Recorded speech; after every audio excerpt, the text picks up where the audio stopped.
ಸಾಕ್ಷಿ ಟಿವಿಯ ಎಲ್ಲ ಕಾರ್ಯಕ್ರಮಗಳನ್ನು ವೀಕ್ಷಿಸಲು ಸಾಕ್ಷಿ ಟಿವಿ ಕನ್ನಡ ಯೂಟ್ಯೂಬ್ ಚಾನೆಲ್ಗೆ ಸಬ್ಸ್ಕ್ರೈಬ್ ಮಾಡಿಕೊಳ್ಳಿ ಹಾಗೂ ನೋಟಿಫಿಕೇಶನ್ಗಾಗಿ ಬೆಲ್ ಐಕಾನ್ ಕ್ಲಿಕ್ ಮಾಡಿ.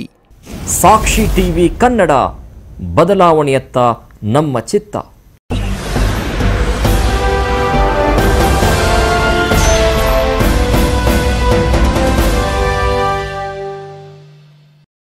ನಮಸ್ಕಾರ, ಸಾಕ್ಷಿ ನ್ಯೂಸ್ಗೆ ಸ್ವಾಗತ. ನಾನು ಅಕ್ಷತಾ ಹಿರೇಮಠ್. ಮುಂದಿನ ಅರ್ಧ ಗಂಟೆಗಳ ಕಾಲ ರಾಜ್ಯದ ವಿವಿಧ ಜಿಲ್ಲೆಗಳ ಸುದ್ದಿಯನ್ನು ನೋಡ್ಕೊಂಡು ಬರೋಣ. ಮೊದಲಿಗೆ ಹೆಡ್ಲೈನ್ಸ್. ಇಂದು ದೇಶಾದ್ಯಂತ 70ನೇ ಗಣರಾಜ್ಯೋತ್ಸವ ಸಂಭ್ರಮ. ದಾವಣಗೆರೆ ಜಿಲ್ಲಾ ಕ್ರೀಡಾಂಗಣದಲ್ಲಿ ಜಿಲ್ಲಾ ಉಸ್ತುವಾರಿ ಸಚಿವ ಎಸ್.ಆರ್. ಶ್ರೀನಿವಾಸ್ ಧ್ವಜಾರೋಹಣ.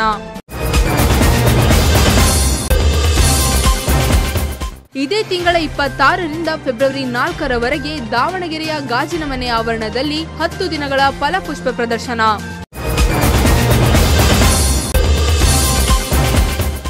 ಕುಂದಾನಗರಿ ಬೆಳಗಾವಿಯಲ್ಲಿ 70ನೇ ಗಣರಾಜ್ಯೋತ್ಸವ ಸಂಭ್ರಮ. ಜಿಲ್ಲಾ ಕ್ರೀಡಾಂಗಣದಲ್ಲಿ ಅರಣ್ಯ ಸಚಿವ ಸತೀಶ್ ಜಾರಕಿಹೊಳಿಯಿಂದ ಧ್ವಜಾರೋಹಣ.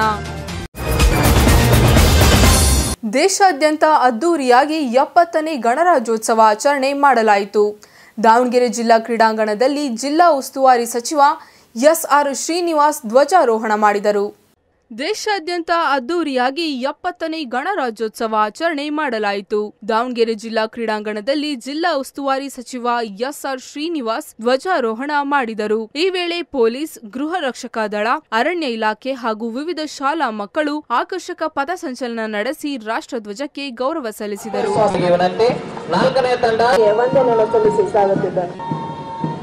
ಸೂರಜ್ ಕುಮಾರಿ ರಕ್ಷಿತಾ ಜಿಎಂಜೆ ಹೈಸ್ಕೂಲ್ ಮಕ್ಕಳಿಂದ ತಂಡವಾರು ಸೇವಾದಳ ತಂಡ, ಸರ್ಕಾರಿ ಖಾನ್ ಇವರ ನೇತೃತ್ವದ ಸ್ಕೂಲ್ ಟ್ರೂಪ್ ಶಾಲೆಯ ಮಕ್ಕಳಿಂದ ಮುಖ್ಯ ಸಚಿವರ ಭಾಷಣದ ನಂತರ ವಿವಿಧ ಇಲಾಖೆಯಲ್ಲಿ ಸಾಧನೆ ಮಾಡಿರುವ ಸಾಧಕರಿಗೆ ಸರ್ವೋತ್ತಮ ಪ್ರಶಸ್ತಿ ನೀಡಿ ಗೌರವಿಸಲಾಯಿತು. ಹಾಗೆಯೇ ವಿವಿಧ ಶಾಲಾ ಮಕ್ಕಳು ದೇಶಭಕ್ತಿ ಗೀತೆಗಳಿಗೆ ನೃತ್ಯ ಮಾಡುವುದರ ಮೂಲಕ ನೆರೆದವರ ಗಮನ ಸೆಳೆದರು.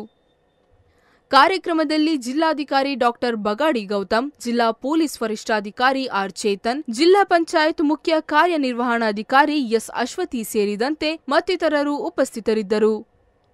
ದಾವಣಗೆರೆಯಲ್ಲಿ ಪ್ರತಿ ವರ್ಷದಂತೆ ತೋಟಗಾರಿಕೆ ಇಲಾಖೆಯಿಂದ ಈ ಬಾರಿಯೂ ಕೂಡ ಗಣರಾಜ್ಯೋತ್ಸವದ ಅಂಗವಾಗಿ ಇದೇ ತಿಂಗಳ 26ರಿಂದ 4ರವರೆಗೆ 2018-19ನೇ ಸಾಲಿನ ತೋಟಗಾರಿಕೆ ಫಲಪುಷ್ಪ ಪ್ರದರ್ಶನವನ್ನು ನಗರದ ಪ್ರವಾಸಿ ತಾಣವಾದ ಗಾಜಿನ ಮನೆ ಆವರಣದಲ್ಲಿ 10 ದಿನಗಳ ಕಾಲ ಆಯೋಜಿಸಲಾಗಿದ್ದು, ಕಾರ್ಯಕ್ರಮಕ್ಕೆ ಸಾರ್ವಜನಿಕರ ದಂಡೆ ಹರಿದು ಬಂದಿತ್ತು. ದಾವಣಗೆರೆಯಲ್ಲಿ ಪ್ರತಿ ವರ್ಷದಂತೆ ತೋಟಗಾರಿಕೆ ಇಲಾಖೆಯಿಂದ ಈ ಬಾರಿಯೂ ಕೂಡ ಗಣರಾಜ್ಯೋತ್ಸವದ ಅಂಗವಾಗಿ ಇದೇ ತಿಂಗಳ 26ರಿಂದ 4ರವರೆಗೆ 2018-19ನೇ ಸಾಲಿನ ತೋಟಗಾರಿಕೆ ಫಲಪುಷ್ಪ ಪ್ರದರ್ಶನವನ್ನು ನಗರದ ಪ್ರವಾಸಿ ತಾಣವಾದ ಗಾಜಿನ ಮನೆ ಆವರಣದಲ್ಲಿ 10 ದಿನಗಳ ಕಾಲ ಆಯೋಜಿಸಲಾಗಿದ್ದು, ಕಾರ್ಯಕ್ರಮಕ್ಕೆ ಸಾರ್ವಜನಿಕರ ದಂಡೆ ಹರಿದು ಬರುತ್ತಿದೆ ಹಾಗೂ ಸಾರ್ವಜನಿಕರು ಇದರ ಸಂಪೂರ್ಣ ಸದುಪಯೋಗವನ್ನು 10 ದಿನಗಳ ಕಾಲ ಪಡೆಯಬಹುದಾಗಿದೆ. ವಿವಿಧ ರೀತಿಯ ಹೂಗಳನ್ನು ಬಳಸಿ ಅನೇಕ ಕೃತಿಗಳನ್ನು ರಚಿಸಿದ್ದು, ಒಂದೊಂದು ಕಲಾಕೃತಿಯು ಒಂದೊಂದು ಸಂದೇಶವನ್ನು ಸಾರುತ್ತದೆ ಹಾಗೂ ಮಕ್ಕಳಿಗೆ ಮನೋರಂಜನೆಯ ಆಟಕ್ಕಾಗಿಯೂ ಸಹ ಅನೇಕ ಕಲಾಕೃತಿ ಮತ್ತು ಆಟಿಕೆಯ ವಸ್ತುಗಳನ್ನು ಸಿದ್ಧಪಡಿಸಲಾಗಿದ್ದು, ವಿವಿಧ ತಳಿಯ 15,000 ಗಿಡಗಳನ್ನು ಪ್ಲಾಸ್ಟಿಕ್ ಕೊಂಡಳಿಯಲ್ಲಿ ಬೆಳೆಸಲಾಗಿದೆ. ಈ ವೇಳೆ ಸ್ಥಳೀಯ ಪ್ರೇಕ್ಷಕರು ಮಾತನಾಡಿ, ನಮ್ಮ ದಾವಣಗೆರೆಯಲ್ಲಿ ಇಂತಹ ಕಾರ್ಯಕ್ರಮಗಳು ಆಗುತ್ತಿರುವುದು ನಿಜಕ್ಕೂ ಹೆಮ್ಮೆಯ ಸಂಗತಿ. ಇಂದು ನಮ್ಮ ದೇಶಾದ್ಯಂತ ಗಣರಾಜ್ಯೋತ್ಸವ ಸಂಭ್ರಮ ಬೇರೆ. ಈ ಸಮಯದಲ್ಲಿ ನಾವು ಕುಟುಂಬ ಸಮೇತರಾಗಿ ಮಕ್ಕಳೊಂದಿಗೆ ಈ ಫಲಪುಷ್ಪ ಪ್ರದರ್ಶನಕ್ಕೆ ಬಂದಿದ್ದೇವೆ. ಮಕ್ಕಳಿಗೆ ಸೇರಿದಂತೆ ಎಲ್ಲ ವಯಸ್ಸಿನವರಿಗೂ ಉಪಯೋಗಕಾರಿಯಾದಂತಹ ಒಂದು ಉತ್ತಮ ಕಾರ್ಯಕ್ರಮವಾಗಿದೆ. ದಿನನಿತ್ಯ ನಾವು ನಮ್ಮ ಕೆಲಸಗಳಲ್ಲಿ ಬ್ಯುಸಿಯಾಗಿರುತ್ತೇವೆ. ಸ್ಥಳೀಯವಾಗಿ ರಜಾ ದಿನಗಳಲ್ಲಿ ಇಂತಹ ಕಾರ್ಯಕ್ರಮಗಳು ಆಗಿರುವುದರಿಂದ ನಮ್ಮ ಮನಸ್ಸಿಗೂ ಒಂದು ನೆಮ್ಮದಿ ಸಿಕ್ಕಂತಾಗಿದೆ. ಹಾಗಾಗಿ ಪ್ರತಿಯೊಬ್ಬರು ಭೇಟಿ ಮಾಡುವಂತಹ ಒಂದು ಉತ್ತಮ ಕಾರ್ಯಕ್ರಮವಾಗಿದೆ ಎಂದು ತಿಳಿಸಿದರು. ಹುಡುಕೋ ತುಂಬಾ ಕಷ್ಟ ಆಗಿದೆ ದಾವಣಗೆರೆಯಲ್ಲಿ. ಅಂತ ಒಂದು ಸಂದರ್ಭದಲ್ಲಿ ಈ ತರ ರಿಪಬ್ಲಿಕ್ ಡೇ ಅಂತ ಬಂದಾಗ ಈ ತರ ಫಲಪುಷ್ಪ ಪ್ರದರ್ಶನ ಅಂತ ಮಾಡಿ, ರಂಗೋಲಿ ಸ್ಪರ್ಧೆ ಅಂತ ಮಾಡಿ, ಈ ತರ ಪ್ರೋಗ್ರಾಮ್ಸ್ಗಳನ್ನ ಮಾಡೋದ್ರಿಂದ ಜನರು ಬಂದು ಸೇರ್ತಾರೆ. ಹಾಗೆ ಒಂದು ನೋಡೋದಕ್ಕೆ ತುಂಬ ಚೆನ್ನಾಗಿ ಡೆಕೋರೇಟ್ ಮಾಡಿದ್ದಾರೆ. ಯಾರು ನೋಡೋಕ್ಕಾಗದೇ ಇರೋಂಥ ಪ್ರೇಕ್ಷಣೀಯ ಸ್ಥಳಗಳನ್ನು ಕೂಡ ಇಲ್ಲಿ ಮಾಡಿದ್ದಾರೆ. ಲೈಕ್ ಸಾಂಚಿ ಸ್ತೂಪ ಆಗಿರ್ಬೋದು ಅಥವಾ ಬಸವಣ್ಣನವರಾಗಿರ್ಬೋದು, ಎಲ್ಲ ಸ್ತೂಪಗಳನ್ನು ಮಾಡಿ ಅದು ಪುಷ್ಪಗಳ ಮುಖಾಂತರ ಅವರು ಅಲಂಕಾರ ಮಾಡಿರೋದು ಇನ್ನೂ ಆಕರ್ಷಣೀಯವಾಗಿ ನಮಗೆ ಕಾಣ್ತಾ ಇದೆ. ಸೊ ಇದೇ ಥರದ್ದು ಪ್ರೋಗ್ರಾಮ್ಸ್ಗಳನ್ನ ಇನ್ನೂ ಆರ್ಗನೈಸ್ ಮಾಡ್ತಾ ಇದ್ದರೆ ಎಲ್ರಿಗೂ ದಾವಣಗೆರೆಯಲ್ಲಿ ಇನ್ನೂ ಚೆನ್ನಾಗಿ ಪ್ರೋಗ್ರಾಮ್ಸ್ಗಳು ನೋಡೋದಕ್ಕೆ ಜನರು ಕೂಡ ಎಲ್ಲರೂ ಸೇರ್ತಾರೆ ಅಂತ ಹೇಳೋಕ್ಕೆ ಇಷ್ಟಪಡ್ತೀನಿ. ಇದೇ ಫಸ್ಟ್ ಟೈಮ್ ನಾನು ಕೂಡ ಬಂದಿರೋದು ಇಲ್ಲಿಗೆ. ತುಂಬ ಖುಷಿ ಆಗ್ತಿದೆ. ಆಮೇಲೆ ತುಂಬ ಚೆನ್ನಾಗಿ ಕಾಣ್ತಾ ಇದೆ ಆ್ಯಕ್ಚುಲಿ ಹೇಳ್ಬೇಕಂದ್ರೆ. ಯಾಕಂದರೆ ರೆಗ್ಯುಲರಾಗಿ ನೋಡೋದಕ್ಕೂ ಇವತ್ತು ನೋಡ್ತಾ ಇರೋದಕ್ಕೂ ಬಹಳನೇ ಡಿಫ್ರೆನ್ಸ್ ಇದೆ. ಈ ಥರ ಪ್ರೋಗ್ರಾಮ್ಸ್ಗಳನ್ನ ಇನ್ನೂ ಚೆನ್ನಾಗಿ ಆರ್ಗನೈಸ್ ಮಾಡಲಿ ಅಂತ. ನೋಡಿದ್ರಲ್ಲ ವೀಕ್ಷಕರೇ, ನಮ್ಮ ವಾಣಿಜ್ಯ ನಗರಿ ದಾವಣಗೆರೆಯ ಪ್ರಸಿದ್ಧ ಪ್ರವಾಸಿ ತಾಣವಾದ ಗಾಜನ ಮನೆ ಆವರಣದ ಒಂದು ಝಲಕ್. ನೀವು ಸಹ ನಿಮ್ಮ ಕುಟುಂಬದೊಂದಿಗೆ ಫಲಪುಷ್ಪ ಪ್ರದರ್ಶನಕ್ಕೆ ಭೇಟಿ ಕೊಟ್ಟು ಎಂಜಾಯ್ ಮಾಡಿ. ಸದಾ ಖುಷಿಯಾಗಿ ನಗ್ತಾ ಇರಿ ಅನ್ನೋದೇ ಸಾಕ್ಷಿ ಟಿವಿಯ ಆಶಯ. ಸಾಕ್ಷಿ ನ್ಯೂಸ್ ದಾವಣಗೆರೆ. ಇಂದು ಕುಂದಾನಗರಿ ಬೆಳಗಾವಿಯ ಜಿಲ್ಲಾ ಕ್ರೀಡಾಂಗಣದಲ್ಲಿ 70ನೇ ಗಣರಾಜ್ಯೋತ್ಸವ ಕಾರ್ಯಕ್ರಮ ನಡೆಯಿತು. ಈ ವೇಳೆ ಅರಣ್ಯ ಸಚಿವ ಸತೀಶ್ ಜಾರಕಿಹೊಳಿ ಧ್ವಜಾರೋಹಣ ಮಾಡಿದರು. ಇಂದು ಕುಂದಾನಗರಿ ಬೆಳಗಾವಿಯ ಜಿಲ್ಲಾ ಕ್ರೀಡಾಂಗಣದಲ್ಲಿ 70ನೇ ಗಣರಾಜ್ಯೋತ್ಸವ ಕಾರ್ಯಕ್ರಮ ನಡೆಯಿತು. ಈ ವೇಳೆ ಅರಣ್ಯ ಸಚಿವ ಸತೀಶ್ ಜಾರಕಿಹೊಳಿ ಧ್ವಜಾರೋಹಣ ಮಾಡಿದರು. ನಂತರ ಧ್ವಜಾರೋಹಣ ಬಳಿಕ ಸಚಿವ ಸತೀಶ್ ಜಾರಕಿಹೊಳಿ ಪರೇಡ್ ವೀಕ್ಷಣೆ ಮಾಡಿದರು. ಪೊಲೀಸ್, ಗೃಹ ರಕ್ಷಕ ದಳ, ಅರಣ್ಯ ಇಲಾಖೆ ಹಾಗೂ ವಿವಿಧ ಶಾಲಾ ಮಕ್ಕಳು ಆಕರ್ಷಕ ಪಥಸಂಚಲನ ನಡೆಸಿ ರಾಷ್ಟ್ರಧ್ವಜಕ್ಕೆ ಗೌರವ ಸಲ್ಲಿಸಿದರು. ಈ ವೇಳೆ ಸಚಿವ ಸತೀಶ್ ಜಾರಕಿಹೊಳಿಗೆ ಜಿಲ್ಲೆಯ ಹಿರಿಯ ಅಧಿಕಾರಿಗಳು ಸಾಥ್ ನೀಡಿದರು. ಜಿಲ್ಲಾ ಕ್ರೀಡಾಂಗಣದಲ್ಲಿ ನಡೆದ ಧ್ವಜಾರೋಹಣ ಕಾರ್ಯಕ್ರಮಕ್ಕೆ ಶಾಸಕರು ಸೇರಿದಂತೆ ಸಂಸದ ಸುರೇಶ್ ಅಂಗಡಿ ಗೈರು ಹಾಜರಾಗಿದ್ದರು. ವೇದಿಕೆಯ ಮುಂಭಾಗದಲ್ಲಿ ರಾಷ್ಟ್ರಧ್ವಜ ಹಾಗೂ ಮುಖ್ಯ ಅತಿಥಿಗಳಿಗೆ ವಂದನೆಯನ್ನು ಸಲ್ಲಿಸಿ ಮುಂದೆ ಸಾಗ್ತಾರೆ. ಕರ್ನಾಟಕ ರಾಜ್ಯ ಅಗ್ನಿಶಾಮಕ ಹಾಗೂ ತುರ್ತು ಸೇವಾ ತುಕಡಿ ಇದರ ನೇತೃತ್ವವನ್ನು ಬಿಎಸ್ ಟಿಕ್ಕೇಕರ್ ಇವರು ವಹಿಸಿದ್ದಾರೆ. ಈ ಒಂದು ತಂಡ ವೇದಿಕೆಯ ಮುಂದೆ ಸಾಗ್ತಾ ಇದೆ. ಎನ್ಸಿಸಿನ ಯುವಕರ ತಂಡ ಸೀನಿಯರ್ ಆರ್ಮಿ ಕುಮಾರಿ ಶಿವಾನಿ ಮೊಹಿತೆ ನೇತೃತ್ವದಲ್ಲಿ ವೇದಿಕೆಯ ಮುಂಭಾಗದಿಂದ ವಂದನೆಯನ್ನು ಸಲ್ಲಿಸಿ ಮುಂದೆ ಸಾಗ್ತಾ ಇದ್ದಾರೆ. ಮುಂದಿನ ತಂಡ ಎನ್ಸಿಸಿ ಸೀನಿಯರ್ ಏರ್ ವಿಂಗ್ ಇದರ ನೇತೃತ್ವವನ್ನು ಕುಮಾರ್ ಹರೀಶ್ ಸಿಂದ್ರೆ ಇವರು ವಹಿಸಿದ್ದಾರೆ. ನೋಡಿ, ಈ ಯುವಕರು ಮುಂದಿನ ಭಾವಿ ಯೋಧರು. ಇವರಿಗೆ ಜೋರಾಗಿ ಚಪ್ಪಾಳೆ ತಟ್ಟಿ ಶಿಸ್ತಿನ ಸಿಪಾಯಿಗಳು ಈಗ ಮುಖ್ಯ ಅತಿಥಿಗಳಿಗೆ ಕುಮಾರಿ ನಿಧಿ ಪಾಟೀಲ್ ಇವರ ನೇತೃತ್ವದಲ್ಲಿ ಎನ್ಸಿಸಿ ಜೂನಿಯರ್ಸ್ ಗರ್ಲ್ಸ್ ಈ ಒಂದು ತಂಡ ಈಗ ಮುಖ್ಯ ಅತಿಥಿಗಳಿಗೆ ಗೌರವ ವಂದನೆ ನೀಡಿ ವೇದಿಕೆ ಮುಂದೆ ಸಾಗ್ತಾ ಇದೆ. ಕುಮಾರ್ ಪ್ರಸಾದ್ ಕಾಗಲ್ಕರ್ ನೇತೃತ್ವದ ಎನ್ಸಿಸಿ ಜೂನಿಯರ್ ಏರ್ವಿಂಗ್ ತಂಡ, ಕಿರಿಯರಿಗಾಗಿ ಇರುವಂತಹ ಏರ್ವಿಂಗ್ ತಂಡ ಈಗ ವೇದಿಕೆಯ ಮುಂಭಾಗದಲ್ಲಿ ಮುಖ್ಯ ಅತಿಥಿಗಳಿಗೆ ರಾಷ್ಟ್ರಧ್ವಜಕ್ಕೆ ಗೌರವ ವಂದನೆಯನ್ನು ಸಲ್ಲಿಸ್ತಾ ಶಿಸ್ತಿನಿಂದ ಮುಂದೆ ಸಾಗ್ತಾ ಇದೆ.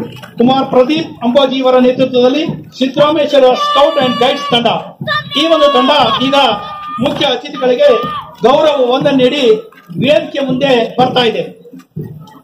ಮುಂದುವರಿದು ಚಂಪಾಬಾಯಿ ಬೋಗ್ಲೆ ಪ್ರೌಢಶಾಲೆಯ ಗರ್ಲ್ಸ್ ಗೈಡ್ ತಂಡ ಕುಮಾರಿ ಸಂಜನಾ ಕೋಲ್ಕಾರ್ ಇವರ ನೇತೃತ್ವದಲ್ಲಿ ವೇದಿಕೆ ಮುಂಭಾಗದಿಂದ ಸಾಗ್ತಾ ಇದ್ದಾರೆ. ಕುಮಾರಿ ಸುಹಾನಾ ಮುಲ್ಲಾ ಇವರ ನೇತೃತ್ವದಲ್ಲಿ ಮಹಿಳಾ ವಿದ್ಯಾಲಯದ ಗರ್ಲ್ಸ್ ಗೈಡ್ ತಂಡ ಮುಖ್ಯ ಅತಿಥಿಗಳಿಗೆ ಗೌರವ ನೇತೃತ್ವದಲ್ಲಿ ಈಗ ವೇದಿಕೆಯ ಮುಂಭಾಗಕ್ಕೆ ಬರ್ತಾ ಇದೆ. ಚಿಕ್ಕ ಚಿಕ್ಕ ಪ್ರೌಢಶಾಲೆಯ ಎಲ್ಲ ವಿದ್ಯಾರ್ಥಿನಿಯರು ಆಕರ್ಷಕವಾದ ಸಮವಸ್ತ್ರಗಳೊಂದಿಗೆ ಮುಂದೆ ಸಾಗ್ತಾ ಇದ್ದಾರೆ. ಕುಮಾರಿ ಕೋಮಲ್ ಉರ್ಡೆ ಇವರ ನೇತೃತ್ವದಲ್ಲಿ ಭಾರತ್ ಸೇವಾದಳ ಮಹಿಳಾ ವಿದ್ಯಾಲಯದ ತಂಡ ಈಗ ಮುಖ್ಯ ಅತಿಥಿಗಳಿಗೆ ಗೌರವ ವಂದನೆ ನೀಡಿ ವೇದಿಕೆ ಮುಂದೆ ಸಾಗ್ತಾ ಇದೆ. ನ್ಯೂಸ್ ಬ್ಯೂರೋ ಸಾಕ್ಷಿ ಟಿವಿ ಕನ್ನಡ. ಸಿದ್ಧಗಂಗಾ ಶ್ರೀಗಳಿಗೆ ಭಾರತ ರತ್ನ ಸಿಗದೇ ಇರೋದಕ್ಕೆ ಬಿಜೆಪಿ ಸಂಸದ ಜಿಎಂ ಸಿದ್ದೇಶ್ವರ್ ಅಸಮಾಧಾನ ವ್ಯಕ್ತಪಡಿಸಿದ್ದಾರೆ. ದಾವಣಗೆರೆಯಲ್ಲಿ ಮಾತನಾಡಿದ ಅವರು, ಶ್ರೀಗಳಿಗೆ ಭಾರತ ರತ್ನ ಸಿಗುತ್ತೆ ಅನ್ನೋ ಭರವಸೆಯಲ್ಲಿ ನಾವು ಇದ್ದೆವು, ಆದರೆ ಅವರಿಗೆ ಭಾರತ ರತ್ನ ನೀಡದೇ ಇರೋದು ಬೇಸರ ಮೂಡಿಸಿದೆ ಎಂದರು. ಸಿದ್ಧಗಂಗಾ ಶ್ರೀಗಳಿಗೆ ಭಾರತ ರತ್ನ ಸಿಗದೇ ಇರುವುದಕ್ಕೆ ಬಿಜೆಪಿ ಸಂಸದ ಜಿಎಂ ಸಿದ್ದೇಶ್ವರ ಅಸಮಾಧಾನ ವ್ಯಕ್ತಪಡಿಸಿದ್ದಾರೆ. ದಾವಣಗೆರೆಯಲ್ಲಿ ಮಾತನಾಡಿದ ಅವರು, ಶ್ರೀಗಳಿಗೆ ಭಾರತ ರತ್ನ ಸಿಗುತ್ತೆ ಅನ್ನೋ ಭರವಸೆಯಲ್ಲಿ ನಾವು ಇದ್ದೆವು, ಆದರೆ ಅವರಿಗೆ ಭಾರತ ರತ್ನ ನೀಡದೇ ಇರೋದು ಬೇಸರ ಮೂಡಿಸಿದೆ ಎಂದ ಸಂಸದರು, ರಾಜ್ಯದ ಸಂಸದರ ಜೊತೆ ಪ್ರಧಾನಿ ಮತ್ತು ಕೇಂದ್ರ ಗೃಹ ಸಚಿವರನ್ನು ಭೇಟಿ ಮಾಡಿ ಭಾರತ ರತ್ನ ಕೊಡುವಂತೆ ಒತ್ತಾಯ ಮಾಡುತ್ತೇವೆ ಎಂದರು. ಇನ್ನು ಲೋಕಸಭಾ ಚುನಾವಣೆ ಟಿಕೆಟ್ ನನಗೆ ಸಿಕ್ಕರೆ ಸ್ಪರ್ಧೆ ಮಾಡುತ್ತೇನೆ, ಇಲ್ಲ ನನ್ನನ್ನು ಬಿಟ್ಟು ಬೇರೆಯವರಿಗೆ ಕೊಟ್ಟರೆ ಅವರ ಪರವಾಗಿ ಕೆಲಸ ಮಾಡುತ್ತೇನೆ ಎಂದು ಜಿಎಂ ಸಿದ್ದೇಶ್ವರ್, ಒಂದು ವೇಳೆ ನನಗೆ ಟಿಕೆಟ್ ನೀಡಿದರೆ ನಾನು 1 ಲಕ್ಷ ಮತಗಳ ಅಂತರದಿಂದ ಗೆಲ್ಲುತ್ತೇನೆ ಎಂಬ ವಿಶ್ವಾಸವನ್ನು ವ್ಯಕ್ತಪಡಿಸಿದರು. ದಾವಣಗೆರೆ ಲೋಕಸಭಾ ಕ್ಷೇತ್ರದಿಂದ ಸಿದ್ದರಾಮಯ್ಯ ಬಂದು ನಿಂತರೆ ಸ್ವಾಗತಿಸುತ್ತೇನೆ ಎಂದ ಅವರು, ಯಾರೇ ಸ್ಪರ್ಧೆ ಮಾಡಿದರೂ ಬಿಜೆಪಿ 1 ಲಕ್ಷ ಮತಗಳ ಅಂತರದಿಂದ ಅಭ್ಯರ್ಥಿ ಗೆಲುವು ಶತಸಿದ್ಧ ಎಂದರು. 3 ಜನಕ್ಕೆ ಮಾತ್ರ ಘೋಷಣೆ ಆಗಿದ್ದು ನೋಡಿ ನನಗೂ ಕೂಡ ಅಸಮಾಧಾನ ಆಯಿತು. ಹೊಸ ಟೆಕ್ನಿಕಲ್ ಪ್ರಾಬ್ಲಮ್ ಕೂಡ ಇದೆ ಮತ್ತು ಕಮಿಟಿ ಒಳಗೂ ಕೂಡ ಅದು ಸೆಲೆಕ್ಷನ್ ಮಾಡೋದು, ಅದನ್ನು ನಾನು ಮತ್ತೊಮ್ಮೆ ಹೋಮ್ ಮಿನಿಸ್ಟರ್ ಹತ್ರ ಮತ್ತು ಪ್ರಧಾನಮಂತ್ರಿ ಹತ್ರ ನಮ್ಮೆಲ್ಲರ ಮುಖಂಡರ ಸಂಸತ್ ಸದಸ್ಯರ ಜೊತೆಗೆ ನಾವು ಭೇಟಿ ಮಾಡಿ ಅವ್ರಿಗೆ ಒತ್ತಾಯ ಮಾಡ್ತೀವಿ. ಸರ್, ರಾಜ್ಯ ಸರ್ಕಾರ ಕಳಿಸಿತ್ತು, ಯಾವಾಗ ಕಳಿಸಿತ್ತು?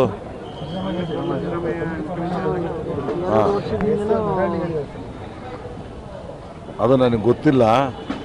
ಏನಾಗುತ್ತೆ ಅಂದರೆ ರಾಜಕೀಯದಿಂದ ಕಳಿಸಿದ್ವಿ ಅಂತ ಹೇಳ್ತಾರೆ. ಕಳಿಸಿದ್ದು ಒಂದು ಕಾಪಿ ಇದ್ದರೆ ಅಥವಾ ಕಳಿಸಿದ ತಕ್ಷಣ ನಾವೆಲ್ಲ ಸಂಸತ್ ಸದಸ್ಯರು ನಮಗೂ ಒಂದು ಕಾಪಿ ಕೊಟ್ಟು ನಮ್ಮನ್ನು ಕರ್ಕೊಂಡೋಗಿ ಸಿದ್ದರಾಮಯ್ಯನವರು ಭಾರತ ರತ್ನ ಪ್ರಶಸ್ತಿ ಕೊಡಿಸ್ಬೇಕು ಅಂತ ಒತ್ತಾಯ ಮಾಡಿದರೆ ಅದಕ್ಕೆ ಶೋಭೆ ಥರ ಅಂತ ಇರ್ತದೆ. ನಾನು ಕಳಿಸಿದ್ದೆ ಆಗಲಿಲ್ಲ ಮಾಡಲಿಲ್ಲ ಅಂತ ಹೇಳೋದು ರಾಜಕೀಯದಾಗ್ತದೆ ಹೊರತು ಇದರಿಂದ ಏನು ಉಪಯೋಗ ಆಗಲ್ಲ. ಮತ್ತೇನು ಒಳ್ಳೆ SS ಮಲ್ಲಿಕಾರ್ಜುನ ಕ್ಯಾಂಡಿಡೇಟ್ ಆಗ್ತಾ ಇದ್ದಾರೆ ಸರ್. ಯಾರು ಆಗಲಿ ನಮಗೇನು ಸೊಂದಿಲ್ಲ.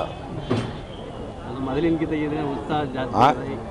ಕಳೆದ ಚುನಾವಣೆ ನೋಡಿದರೆ ಈ ಸಲ ಹೆಂಗೆ ಅನಿಸ್ತದೆ ಸರ್? ಲಾಸ್ಟ್ ಟೈಮ್ ನೀವು ಬಂದಿದ್ರೆ ಎಚ್ಚೆತ್ತುಕೊಳ್ಬೇಕು ಕಾರ್ಯಕರ್ತರು ಇಲ್ಲ. ನಮ್ಮ ಪಕ್ಷ ನನಗೆ ಟಿಕೆಟ್ ಕೊಟ್ಟರೆ 1 ಲಕ್ಷ ಮತದ ಅಂತರದಲ್ಲಿ ಗೆಲ್ತೀನಿ ಅಂತ ನನಗೆ ಸಂಪೂರ್ಣ ವಿಶ್ವಾಸ ಇದೆ. ಕಾರ್ಯಕರ್ತರು ಕೂಡ ಅದೇ ರೀತಿಯಾದ ಉತ್ಸಾಹದಲ್ಲಿದ್ದಾರೆ. ಕ್ಯಾಂಡಿಡೇಟ್ ಯಾರೇ ಆಗಿರ್ಬೋದು ಸರ್ ನಿಮ್ಮ ವಿರುದ್ಧ? ನಿಮ್ಮ ವಿರುದ್ಧದ ಕ್ಯಾಂಡಿಡೇಟ್ ಯಾರೇ ಆಗಿರ್ಬೋದು? ಯಾರು ಆಗಿರಲಿ, ಕಾಂಗ್ರೆಸ್ ಪಾರ್ಟಿ ಅಷ್ಟೇ. ಲಾಸ್ಟ್ ಒಂದು 5 ರಾಜ್ಯದಾಗ ಸ್ವಲ್ಪ ಏನೋ ಹಿನ್ನಡೆ ಆದ್ರಿಂದ ಅದಕ್ಕೂ ದಾವಣಗೆರೆ ಲೋಕಸಭಾ ಕ್ಷೇತ್ರಕ್ಕೂ ವ್ಯತ್ಯಾಸ ಏನೂ ಇಲ್ಲ, ಸಂಬಂಧನೂ ಇಲ್ಲ. ಭಾಳ ಸಂತೋಷ. ಈ ಚಿಕ್ಕಬಳ್ಳಾಪುರದಲ್ಲೆಲ್ಲ ಬಿಜೆಪಿ ಅವತ್ತೇ ಘೋಷಣೆ ಮಾಡಿದ್ದಾರೆ ಸರ್. ಇಲ್ಲಿ ದಾವಣಗೆರೆಯಲ್ಲಿ ನೀವು ಆಳುಬ್ರು ಇದ್ದೀರಿ, ನೀವೇ ಅಂತ ಇದ್ದಾರೆ. ಎಲ್ಲೂ ಘೋಷಣೆ ಮಾಡಿಲ್ಲ. ಯಡಿಯೂರಪ್ಪ ಮಾಡಿದ್ದಾರೆ. ಬಚ್ಚೇಗೌಡ್ರ ಹೇಳಿರ್ಬೋದು. ಇಲ್ಲಿ ಬಂದಿಲ್ಲ, ಇಲ್ಲಿ ಬಂದರೂ ಘೋಷಣೆ ಮಾಡ್ಬೋದು. ಯಾರು ಮಾಡ್ತಾರೆ ಸರ್? ಮಾಡ್ತಾರೆ ಸರ್. ನಿಂದೇನಾರು ಮಾಡಿಸ್ಬೇಕೇನು? ನೀವು 3 ಸರಿ ಗೆದ್ದಿದ್ದೀರಲ್ಲ ಸರ್ ಸಂಸದರು, ಗೊತ್ತಿಲ್ಲ ಅವ್ರೇನು ತೀರ್ಮಾನ ಹೇಳ್ತಾರೆ.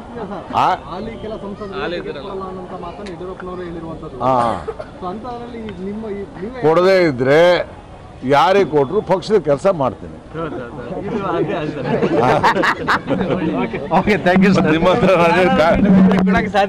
ಗೊತ್ತಿಲ್ಲ, ನೀವೇ ಕೇಳ್ತಿದ್ದೀರ. ಕೊಡದೇ ಇದ್ರೆ ಯಾರಿಗೆ ಕೊಟ್ಟರು. ಸಾಕ್ಷಿ ನ್ಯೂಸ್ ದಾವಣಗೆರೆ. ಸಿದ್ಧಗಂಗಾ ಶ್ರೀಗಳಿಗೆ ಭಾರತ ರತ್ನ ಪ್ರಶಸ್ತಿ ಸಿಗದೇ ಇರೋದು ದೇಶದ ದೌರ್ಭಾಗ್ಯ ಎಂದು ಸಣ್ಣ ಕೈಗಾರಿಕಾ ಸಚಿವ SR ಶ್ರೀನಿವಾಸ್ ಬೇಸರ ವ್ಯಕ್ತಪಡಿಸಿದ್ದಾರೆ. ದಾವಣಗೆರೆಯಲ್ಲಿ ಮಾತನಾಡಿದ ಅವರು, ಸಿದ್ಧಗಂಗಾ ಶ್ರೀಗಳಿಗೆ ಭಾರತ ರತ್ನ ಕೊಡಬೇಕು ಅನ್ನೋದು ರಾಜ್ಯ ರಾಷ್ಟ್ರ ಜನರ ಅಪೇಕ್ಷೆಯಾಗಿತ್ತು. ರಾಜ್ಯ ಸರ್ಕಾರವೂ ಸಹ ಒತ್ತಾಯ ಮಾಡಿತ್ತು. ಆದರೆ ಕೇಂದ್ರ ಸರ್ಕಾರ ರಾಜ್ಯದ ಮನವಿಯನ್ನು ಪರಿಷ್ಕರಿಸಲಿಲ್ಲ. ಕೇಂದ್ರ ಸರ್ಕಾರ ಈಗಲಾದರೂ ಶ್ರೀಗಳಿಗೆ ಭಾರತ ರತ್ನ ಕೊಡಲಿ ಎಂದರು. ಆಸೆ ಕೂಡ ಆಗಿತ್ತು. ಭಾರತ ರತ್ನ ಪ್ರಶಸ್ತಿಯನ್ನು ನಮ್ಮ ಸಿದ್ಧಗಂಗಾ ಶ್ರೀಗಳಿಗೆ ನೀಡ್ತಾರೆ ಅಂತಕ್ಕಂಥದ್ದು ಎಲ್ಲರ ಒಂದು ಕನಸು ಕೂಡ ಆಗಿತ್ತು. ಅದು ಬಹುಶಃ ಈ ದೇಶದ ದೌರ್ಬಲ್ಯ ಅಂತ ಹೇಳಿದ್ರೆ ತಪ್ಪಾಗಲಾರ್ದು. ಅವರ ಸೇವೆ ನಿಜವಾಗ್ಲೂ ಇಡೀ ಪ್ರಪಂಚದಾದ್ಯಂತ ಅವರ ಶಿಷ್ಯಂದಿರು ಇರ್ತಕ್ಕಂಥದ್ದು. ಅನ್ನದಾಸೋಹ, ವಿದ್ಯಾದಾಸೋಹ ಮತ್ತು ವಸತಿ ದಾಸೋಹ ಎಲ್ಲವನ್ನು ಕೊಟ್ಟು ಪ್ರತಿದಿನವೂ ಕೂಡ 7ರಿಂದ 8 ಸಾವಿರ ಮಕ್ಕಳಿಗೆ ವಿದ್ಯಾದಾನ ಕೊಡ್ತಕ್ಕಂಥದ್ದು. ಇದು ನಿರಂತರವಾಗಿ ಅವರು 87 ವರ್ಷಗಳ ಕಾಲ ಅವರು ನಿರಂತರವಾಗಿ ಮಾಡ್ತಾ ಬಂದಿರ್ತಕ್ಕಂಥದ್ದು. ಇಷ್ಟು ದೀರ್ಘಕಾಲದ ಸೇವೆ ಮಾಡಿರ್ತಕ್ಕಂಥವ್ರು ಇನ್ನೊಬ್ಬರು ನಮಗೆ ಇಡೀ ಪ್ರಪಂಚದಲ್ಲೇ ಸಿಗಲ್ಲ ಅಂತ ನಾನು ಭಾವಿಸ್ತೀನಿ. ಅಂಥವ್ರಿಗೆ ನಮಗೆ ಒಪ್ಪಿಸಿತ್ತು. ರಾಜ್ಯ ಸರ್ಕಾರನೂ ಕೂಡ, ಮುಖ್ಯಮಂತ್ರಿಗಳು ಕೂಡ ಒತ್ತಾಯ ಮಾಡಿದರು, ಎಲ್ಲರೂ ಕೂಡ ಒತ್ತಾಯ ಮಾಡಿದರು. ಇಡೀ ಕರ್ನಾಟಕ ರಾಜ್ಯದ ಎಲ್ಲರೂ ಸರ್ವರ ಆಶೆ ಇದ್ದಿದ್ದು ಅವರಿಗೆ ಭಾರತ ರತ್ನ ನೀಡಬೇಕು ಅಂತಕ್ಕಂಥದ್ದು. ವಿಷಯ ಯಾಕೆ ಕೊಟ್ಟಿಲ್ವೋ ಅದು ನನಗೆ ಗೊತ್ತಾಗ್ತಾ ಇಲ್ಲ. ಬಹುಶಃ ಸರ್ಕಾರ ಈಗಾದರೂ ಎಚ್ಚೆತ್ತುಕೊಂಡು ಅವರಿಗೆ ಘೋಷಣೆ ಮಾಡ್ತಕ್ಕಂಥದ್ದನ್ನ ಮಾಡಬೇಕು ಅಂತ ನಾನು ಒತ್ತಾಯ ಮಾಡ್ತೀನಿ. ಸಚಿವ ಪುಟ್ಟರಂಗ ಶೆಟ್ಟಿ ಅವರಿಗೆ ವಿಧಾನಸಭೆಯಲ್ಲಿ ಲಂಚ ಕೊಡೋಕೆ ತಟ್ಟೆ ಅಂತೇಳಿ ACB ತನಿಖೆಯಲ್ಲಿ 7 ಜನ ಗುತ್ತಿಗೆದಾರರು ಸಚಿವರಿಗೆ ಲಂಚ ಕೊಡೋಕೆ ಅಂತೇಳಿ. ಅದು ನನಗೆ ಅದ್ರ ಬಗ್ಗೆ ಐಡಿಯಾ ಇಲ್ಲ. ಅದರಲ್ಲಿ ವಿಧಾನಸೌಧದಲ್ಲಿ ಆಗಿರತಕ್ಕಂಥದ್ದಲ್ಲ ಸರ್? ಅಲ್ಲ, ಎಂಕ್ವೈರಿ ನಡೀತಾ ಇದೆ. ಅದು ಮುಂದೆ ಆ ಥರ ಏನಾದ್ರು ಇದ್ದರೆ ಅವ್ರ ಮೇಲೆ ಯಾರು ತಪ್ಪಿತಸ್ಥರಿರ್ತಾರೆ ಅವ್ರ ಮೇಲೆ ಸರ್ಕಾರ ಕ್ರಮ ಕೈಗೊಳ್ಬೇಕಾಗುತ್ತೆ. ಅದು ಕೈಗೊಳ್ತಕ್ಕಂಥ ಕೆಲಸನ ಮಾಡುತ್ತೆ. ಅಲ್ಲಿ ಸಚಿವರದ್ದು ಪಾತ್ರ ಇದೆ ಅಂತ ಹೇಳ್ಬಿಟ್ಟು ನನಗೇನು ಅನಿಸಲ್ಲ. ಮೇಲ್ನೋಟಕ್ಕೆ ಹಂಗೆ ಆ ರೀತಿ ಇದೆ. ಅದು ಎಂಕ್ವೈರಿ ನಡೀತಾ ಇದೆ. ಎಂಕ್ವೈರಿಲಿ ಏನಾದರೂ ಪ್ರೂವ್ ಆದರೆ ಸಚಿವರಿಗೆ ತಲುಪಿಸಲಿಕ್ಕೆ ಹೋಗಿದ್ದೆ ಅಂತ ಅನ್ನೋದಾಗಿದ್ದರೆ ಬಹುಶಃ ತಪ್ಪಾಗಿರ್ತದೆ. ಅದ್ರ ಬಗ್ಗೆ ಸರ್ಕಾರ ಏನು ಕ್ರಮ ಕೈಗೊಳ್ಳಬೇಕು ಆ ಪಕ್ಷದ ಮುಖ್ಯಮಂತ್ರಿ ತಗೊಂತಕ್ಕಂಥದ್ದನ್ನು ಮಾಡಬೇಕಾಗುತ್ತೆ. ಸುದ್ದಿ ಇನ್ನಷ್ಟು ಮುಂದುವರಿಯುತ್ತೆ. ಅದಕ್ಕೂ ಮುಂಚೆ ಸಾಕ್ಷಿ ನ್ಯೂಸ್ನಲ್ಲಿ ಒಂದು ಬ್ರೇಕ್.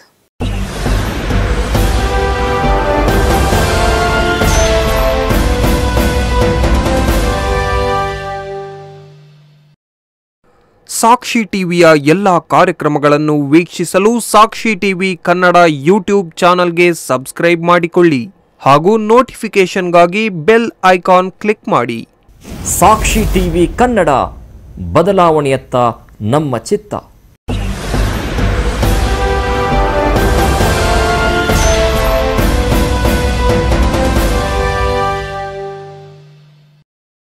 ಬ್ರೇಕ್ನ ನಂತರ ಸಾಕ್ಷಿ ನ್ಯೂಸ್ಗೆ ಮತ್ತೆ ಸ್ವಾಗತ. ಗಣರಾಜ್ಯೋತ್ಸವ ಹಿನ್ನೆಲೆ 99 ರೂಪಾಯಿಗೆ ಒಂದು ಮೊಬೈಲ್ ಕೊಡ್ತಾರಂತೆ. ಹೀಗೆ ಕಳೆದ ಒಂದು ವಾರದಿಂದ ದಾವಣಗೆರೆಯಲ್ಲಿ ಜಾಹೀರಾತು ಕೊಡಲಾಗಿತ್ತು. ಗ್ಲೋಬಲ್ ಆಕ್ಸೆಸ್ ಮೊಬೈಲ್ ಶಾಪ್ ಇಂತಹ ಪ್ರಚಾರ ಮಾಡಿತ್ತು. ಕಡಿಮೆ ಬೆಲೆಗೆ ಮೊಬೈಲ್ ಸಿಗುತ್ತೆ ಅಂದರೆ ಜನ ಬಿಡ್ತಾರಾ? ಸಾವಿರಾರು ಮಂದಿ ಅಂಗಡಿ ಮುಂದೆ ಜಮಾಯಿಸಿದ್ರು. ಕೊನೆಗೆ ಶಾಪ್ ಮಾಲೀಕ ಮೊಬೈಲ್ ಕೊಡಲಾಗದೆ ಕಂಗಾಲಾಗಿದ್ದ. ಇತ್ತ ಮೊಬೈಲ್ ಆಸೆಗೆ ಬಂದಿದ್ದ ಜನ ಮನೆಗೆ ವಾಪಸ್ ಹೋಗುವಂತಾಯಿತು. ಈ ಕುರಿತು ಒಂದು ರಿಪೋರ್ಟ್ ಇಲ್ಲಿದೆ ನೋಡಿ. ಹೀಗೆ ಮೊಬೈಲ್ ಶಾಪ್ ಮುಂದೆ ಜಮಾಯಿಸಿರುವ ಜನ ಆಧಾರ್ ಕಾರ್ಡ್ ಹಿಡಿದು ಕಾಯುತ್ತಿರುವ ದೃಶ್ಯ. ಇದು ದಾವಣಗೆರೆಯಲ್ಲಿ ಮೊಬೈಲ್ಗಾಗಿ ನಿಂತ ಜನರು. ಹೌದು, ನಗರದ ರಾಮಣ್ಕೋ ವೃತ್ತದಲ್ಲಿರುವ Global Axis Android mobile shop. ಕಳೆದ ಒಂದು ವಾರದಿಂದ ಈ ಶಾಪ್ನವರು ಜಿಲ್ಲಾದ್ಯಂತ 99 ರೂಪಾಯಿಗೆ ಮೊಬೈಲ್ ನೀಡುತ್ತೇವೆ, ಗಣರಾಜ್ಯೋತ್ಸವದ ದಿನ ಬನ್ನಿ ಎಂದು ಸಖತ್ ಪ್ರಚಾರ ಮಾಡಿದ್ದರು. ಅದರಂತೆ ಜನರು ಇಂದು ರಾಮಣ್ಕೋ ವೃತ್ತದಲ್ಲಿರುವ ಗ್ಲೋಬಲ್ ಆಕ್ಸಿಸ್ ಮೊಬೈಲ್ ಶಾಪ್ಗೆ ಬಂದಿದ್ದಾರೆ. ಬೆಳಿಗ್ಗೆ 9 ಗಂಟೆಯಿಂದಲೇ ಜಮಾಯಿಸಿದ್ದ ಜನರು 10 ಗಂಟೆಗೆ 500ಕ್ಕೂ ಅಧಿಕ ಮಂದಿ ಬಂದಿದ್ದಾರೆ. ಕೇವಲ ಆಧಾರ್ ಕಾರ್ಡ್ ಕೊಟ್ಟು 100 ರೂಪಾಯಿ ಕೊಟ್ಟರೆ ಒಂದು ಮೊಬೈಲ್ ಕೊಡುತ್ತಾರೆ ಎಂದು ಜನ ಮುಗಿಬಿದ್ದಿದ್ದಾರೆ. ಜನರ ನೂಕುನುಗ್ಗಲಿನಿಂದ ಕೆಲವರಿಗೆ ಮಾತ್ರ ಮೊಬೈಲ್ ಕೊಡಲಾಗಿದೆ. ನಂತರ ಜನರು ಗಲಾಟೆ ಮಾಡಿದ್ದಾರೆ. ಶಾಪ್ ಮಾಲೀಕನ ಮೇಲೆ ಹಲ್ಲೆಗೆ ಮುಂದಾಗಿದ್ದಾರೆ. ಪರಿಸ್ಥಿತಿ ವಿಕೋಪಕ್ಕೆ ತಿರುಗಿದಾಗ ಸ್ಥಳಕ್ಕೆ ಪೊಲೀಸರು ಬಂದಿದ್ದಾರೆ. ಅಂಗಡಿಗೆ ಬೀಗ ಹಾಕಿ ಮೊಬೈಲ್ ಕೊಡುವುದನ್ನು ನಿಲ್ಲಿಸಿದ್ದಾರೆ. 100 ರೂಪಾಯಿಗೆ ಮೊಬೈಲ್ ಸಿಗುತ್ತೆ ಎಂದು ಬಂದ ಜನ ಅಂಗಡಿ ಮುಂದೆ ಕಾಯುವಂತಾಗಿದೆ.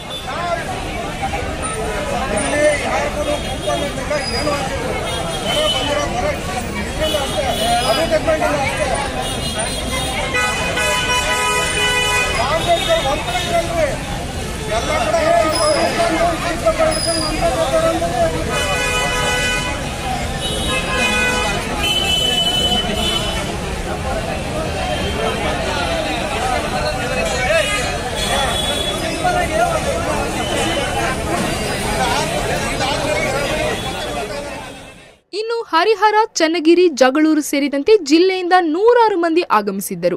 ಎಲ್ಲರೂ ಕಡಿಮೆ ಬೆಲೆಗೆ ಮೊಬೈಲ್ ಸಿಗುತ್ತೆ ಎಂದು ಕೆಲಸ ಕಾರ್ಯ ಬಿಟ್ಟು ಬಂದಿದ್ದಾರೆ. ಆದ್ರೆ ಅಂಗಡಿಯ ಮುಂದೆ ನಡೆದ ಗಲಾಟೆಯಿಂದ ಯಾರಿಗೂ ಮೊಬೈಲ್ ಸಿಕ್ಕಿಲ್ಲ. ದೂರದಿಂದ ಬಂದಂತವರು ಮೊಬೈಲ್ಗಾಗಿ ಮಧ್ಯಾಹ್ನದವರೆಗೂ ಕಾಯ್ತಾ ಕುಳಿತಿದ್ದರು. ಎಲ್ಲ ಪಾಂಪ್ಲೆಟ್ಸ್ ಎಲ್ಲ ಹಂಚಿದ್ದಾರೆ 99ಗೆ ಆಫರ್ ಅಂತ ಹೇಳಿ. ಇವತ್ತು ಕಸ್ಟಮರ್ಸ್ ಎಲ್ಲ ಭಾಳ ಜನ ಬಂದಿದೆ. ರಿಕ್ವೈರ್ಮೆಂಟ್ ಜಾಸ್ತಿ ಇದೆ. ಇವ್ರ ಸ್ಟಾಕ್ಸ್ ಏನೋ ಕಡಿಮೆ ಇತ್ತಂತೆ, ಅದಕ್ಕೆ ನುಗ್ಲಾಗಿದೆ. ಕಸ್ಟಮರ್ಸ್ ಎಲ್ಲರೂ ಒಬ್ಬರ ಮೇಲೆ ಒಬ್ಬರು ಬಂದಿದ್ದಾರೆ. ಲಾಠಿ ಚಾರ್ಜ್ ಆಗಿದೆ. ಆ ಸಿಟ್ಟು ಎಲ್ಲ ಪೊಲೀಸರು ಹೊಡೆದಿರೋ ಸಿಟ್ಟು ಎಲ್ಲ ಕಸ್ಟಮರ್ ಎಲ್ಲರೂ ಒಳಗೆ ನುಗ್ಗಿ ಇವರಿಗೇನೋ ಹೊಡೆದಿದ್ದಾರಂತೆ ಸ್ಟಾಫಿಗೆ. ಹಾಗಾಗಿ ಶಟರ್ ಸುಟ್ಕೊಂಡು ಹೋಗಿದ್ದಾರೆ. ಅದೇ ಹೆಂಗೆ ಕೊಡ್ತಾರೆ ಅವ್ರು ಮೊಬೈಲ್ ಅಂತ 100 ರೂಪಾಯಿಗೆ? ಸರ್ ಅದು ಆಫರ್ಸ್ ಇದೆ ಅಂತೆ. ಕಸ್ಟಮರ್ಸ್ ಭಾಳ ಇದಕ್ಕೆ ಸ್ಟಾಕ್ಸ್ ಕಡಿಮೆ ಇದೆ ಅವ್ರ ಕಡೆ. ಕೊಟ್ಟಿದ್ದಾರೆ, ಆದರೂ ಕೊಟ್ಟಿದ್ದಾರೆ. ಯಾರಿಗೆ ಸಿಗಲಿಲ್ಲಲ್ಲ ಅವ್ರು ಸ್ವಲ್ಪ ಅಗ್ರೆಸಿವ್ ಆಗಿ ಸ್ವಲ್ಪ ಬೈ ಹ್ಯಾಂಡ್ ಇದು ಮಾಡಿದ್ದಾರೆ. ಕೊಡ್ತೀನಿ ಅಂತ ನೆನ್ನೆ ಇದು ಚೀಟಿಯಲ್ಲಿ ಒಂದು ಕೊಟ್ಟಿದ್ರು, ಪಾಂಪ್ಲೆಟ್ಸ್ ಥರ ಹಂಚಿದ್ರು. ಅದಕ್ಕೆ ಬಂದು ಆಧಾರ್ ಕಾರ್ಡ್ ತಗೊಂಬರಿ ಫೋನ್ ಕೊಟ್ಟಿದ್ರು. ಅದಕ್ಕೆ ಬಂದಿದ್ದು ಸರ್ ಬೆಳಗ್ಗೆ ಪೊಲೀಸ್ನವ್ರು ಬಂದು ಅವ್ರು ಎದ್ದು ಕರ್ಕೊಂಡು ಹೋಗಿ ಸರ್ ಒಳಗೆ ಲಾಠಿ ಚಾರ್ಜ್ ಮಾಡಿದ್ರು ಸರ್. ಏನು ಫೋನ್ ಕೊಡಲಿಲ್ಲ ಮತ್ತೀಗ? ಕೊಡಲಿಲ್ಲ ಸರ್. 5 ಜನಕ್ಕೆ ಅಷ್ಟೇ ಡಿಸ್ಟ್ರಿಬ್ಯೂಟ್ ಮಾಡಿದ್ರು ಸರ್. ಹಾಂ, ಅದಕ್ಕೆ ಕರ್ಕೊಂಡು ಹೋಗಿ ಸರ್. ಪಾಂಪ್ಲೆಟಲ್ಲಿ ಇನ್ನೊಂದು ಅಡ್ರೆಸ್ ಕೊಟ್ಟಿದ್ವಿ ಸರ್.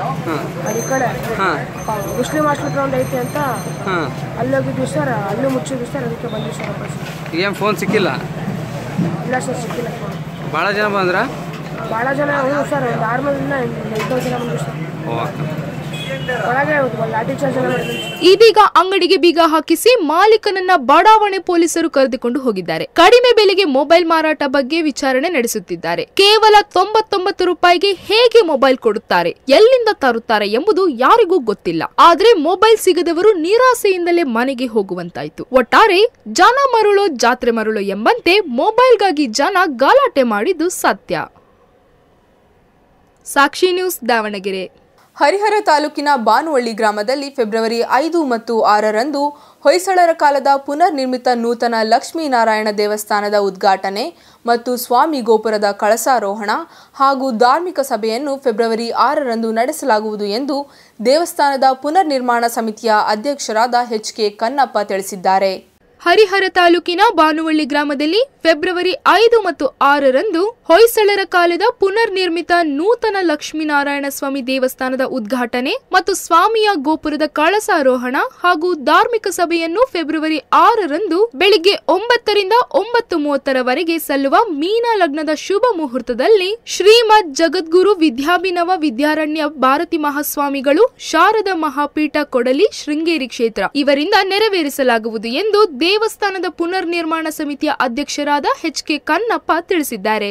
ನಗರದ ರಚನಾ ಕ್ರೀಡಾ ಟ್ರಸ್ಟ್ನಲ್ಲಿ ಕರೆದಿದ್ದ ಸುದ್ದಿಗೋಷ್ಠಿಯಲ್ಲಿ ಮಾತನಾಡಿದ ಅವರು, ಹೊಯ್ಸಳ ಚಕ್ರವರ್ತಿ ಇಮ್ಮಡಿ ನರಸಿಂಹನ ಮೊಮ್ಮಗ ವೀರ ಸೋಮೇಶ್ವರರ ಪ್ರಧಾನ ಅಮಾತ್ಯನು, ಆಂಧ್ರಪ್ರದೇಶದ ನಾರಾಯಣಪುರದ ಅತ್ತಿರಾಜ ಮತ್ತು ನವಿಲಾಡೆ ಯಕ್ಕರ ಪುತ್ರನು, ಹರಿಹರನ ಭಕ್ತನಾದ ಹರಿಭಕ್ತ ತಿಲಕನಾದ ಪೋಲಾಳ್ವ ದಂಡನಾಥನು ಕ್ರಿಸ್ತಶಕ 1223ರಲ್ಲಿ ಹರಿಹರದ ದೇವಾಲಯ ಕಟ್ಟಿಸಿ ಲಕ್ಷ್ಮೀನಾರಾಯಣಪುರ ಹೆಸರಿನ ಬಾನುವಳ್ಳಿಯನ್ನು ನಿರ್ಮಿಸಿ ನಂತರ ಶ್ರೀ ಲಕ್ಷ್ಮೀನಾರಾಯಣ ದೇಗುಲ ಕಟ್ಟಿಸಿ ಎಲೆಹಳ್ಳಿ, ಜಿಗಳಿ, ಹಳ್ಳಿ ಹಾಳಗಳೊಂದಿಗೆ ಇಲ್ಲಿನ 104 ಬ್ರಾಹ್ಮಣರಿಗೆ ಕೊಟ್ಟಿದ್ದಾಗಿ ಶಾಸನದಲ್ಲಿ ಉಲ್ಲೇಖ ಇದೆ ಎಂದು ದೇವಸ್ಥಾನದ ಇತಿಹಾಸ ತಿಳಿಸಿದರು.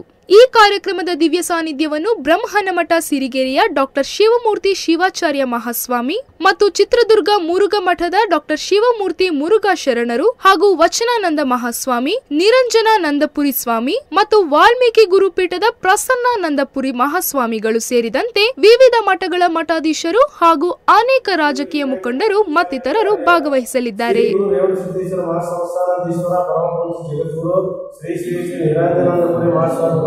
ಕನಕ ಗುರುಪೀಠ ಕಾಗಿನೆಲೆ ಮತ್ತು ಇತಿಹಾಸ ಆಧಾರ ಹರಿಹರದ ಶಾಸನ 25/6/64ರಂತೆ ಹೊಯ್ಸಳ ಚಕ್ರವರ್ತಿ ಇಮ್ಮಡಿ ನರಸಿಂಹನ ಮೊಮ್ಮಗ ವೀರ ಸೋಮೇಶ್ವರರ ಪ್ರಧಾನ ಅಮಾನಕರು, ಆಂಧ್ರಪ್ರದೇಶದ ನಾರಾಯಣಪುರದ ಅತ್ತಿರಾಜ ಮತ್ತು ನವಿಲಾಡೆಯರ ಪುತ್ರನು, ಹರಿಹರದ ಭಕ್ತನಾದರೂ ಹರಿಭಕ್ತ ತಿಲಕ ಆದ ಪೂರ್ಣಾಳುವ ದಂಡನಾಥನು ಕ್ರಿಸ್ತಶಕ 1223ರಲ್ಲಿ ಹರಿಹರದ ದೇವಾಲಯ ಕಟ್ಟಿಸಿ ಶ್ರೀ ಲಕ್ಷ್ಮೀನಾರಾಯಣಪುರ ಹೆಸರಿನ ಬಾನುವಳ್ಳಿಯನ್ನು ನಿರ್ಮಿಸಿ ಲಕ್ಷ್ಮೀನಾರಾಯಣ ದೇಗುಲ ಕಟ್ಟಿಸಿ ಎಲೆಹಳ್ಳಿ, ಜಿಗಳಿ, ಹಳ್ಳಿಯಾಳೊಂದಿಗೆ 104 ಬ್ರಾಹ್ಮಣರಿಗೆ ಕೊಟ್ಟಿದ್ದಾಗಿ ದಾಖಲೆಗಳನ್ನು ತಿಳಿದು ಬಂದಿದೆ.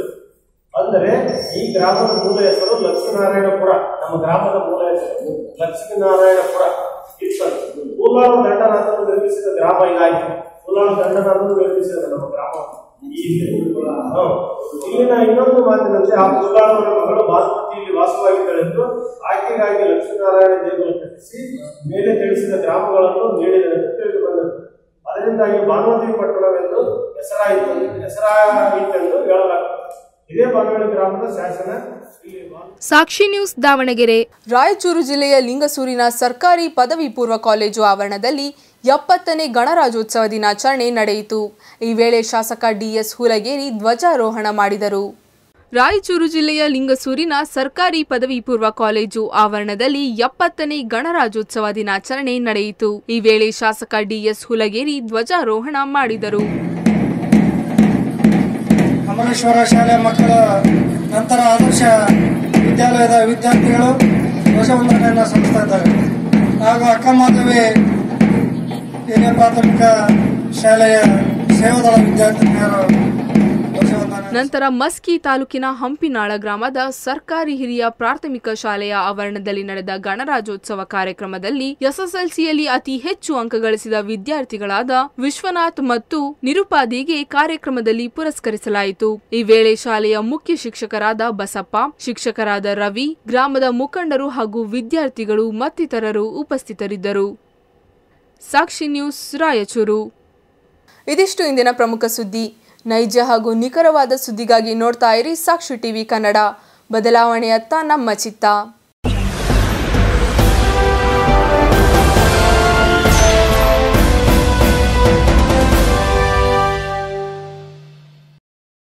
ಸಾಕ್ಷಿ ಟಿವಿಯ ಎಲ್ಲ ಕಾರ್ಯಕ್ರಮಗಳನ್ನು ವೀಕ್ಷಿಸಲು ಸಾಕ್ಷಿ ಟಿವಿ ಕನ್ನಡ ಯೂಟ್ಯೂಬ್ ಚಾನಲ್ಗೆ ಸಬ್ಸ್ಕ್ರೈಬ್ ಮಾಡಿಕೊಳ್ಳಿ ಹಾಗೂ ನೋಟಿಫಿಕೇಶನ್ಗಾಗಿ ಬೆಲ್ ಐಕಾನ್ ಕ್ಲಿಕ್ ಮಾಡಿ. ಸಾಕ್ಷಿ ಟಿವಿ ಕನ್ನಡ, ಬದಲಾವಣೆಯತ್ತ ನಮ್ಮ ಚಿತ್ತ.